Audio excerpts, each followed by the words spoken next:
Bonjour à tous ou bonsoir à tous, cela dépend de l'heure à laquelle vous suivez cette vidéo. J'espère que vous allez bien. Alors aujourd'hui, nous allons parler des 5 étapes de la planification des ressources humaines. 1. Examinez vos objectifs opérationnels. Il s'agit de savoir ce que l'on veut faire.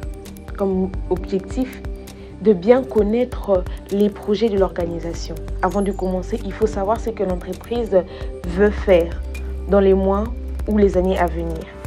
On regarde les grandes décisions prises par la direction ou le gouvernement et l'on voit ce dont l'entreprise a besoin en matière de ressources disponibles et quels résultats l'on doit atteindre. Exemple, si une entreprise veut ouvrir un nouveau magasin, elle doit déjà réfléchir à combien de vendeurs il faudra.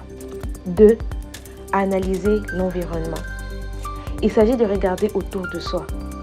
L'objectif à atteindre reste de repérer tout ce qui peut influencer notre travail. Il faut voir ce qui se passe à l'extérieur, les nouvelles lois, évolution des métiers, progrès de la technologie, situation économique.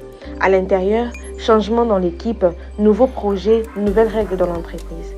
Par exemple, si une nouvelle loi, je précise, oblige à engager plus de femmes, l'entreprise doit adapter ses recrutements. 3. Évaluer les écarts. Il s'agit de voir ce qui manque. L'objectif à atteindre reste d'identifier les besoins en personnel. On vérifie quel type de travailleur il manque. Exemple, un ingénieur, un technicien. Combien de personnes on devra recruter ou former dans les années à venir si on respecte les règles sur l'égalité, la diversité et la formation du personnel. Exemple, une école se rend compte qu'il n'y a plus assez de profs de maths. Il faut prévoir des recrutements. 4. Concevoir votre plan. Il s'agit de préparer un bon plan. L'objectif reste d'organiser tout ce qu'on va faire. On fait un plan correct. On décide quelles sont les priorités des ressources humaines. Quelle action on va faire, combien ça va coûter. On explique le plan à tout le monde. Par exemple, une entreprise décide de former 5 nouveaux techniciens chaque année pour combler le manque. Et pour finir, 5. Mesurez vos progrès. Est-ce que ça fonctionne? On surveille les résultats. Est-ce qu'on a bien recruté, formé? On corrige ce qui ne marche pas. On réajuste le plan selon les changements.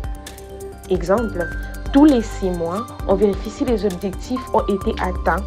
Sinon, on s'adapte. En résumé, il s'agit de regarder nos projets, d'analyser ce qui nous entoure, de voir ce qui nous manque, de faire un plan et de vérifier que tout se passe bien. Merci pour la lecture.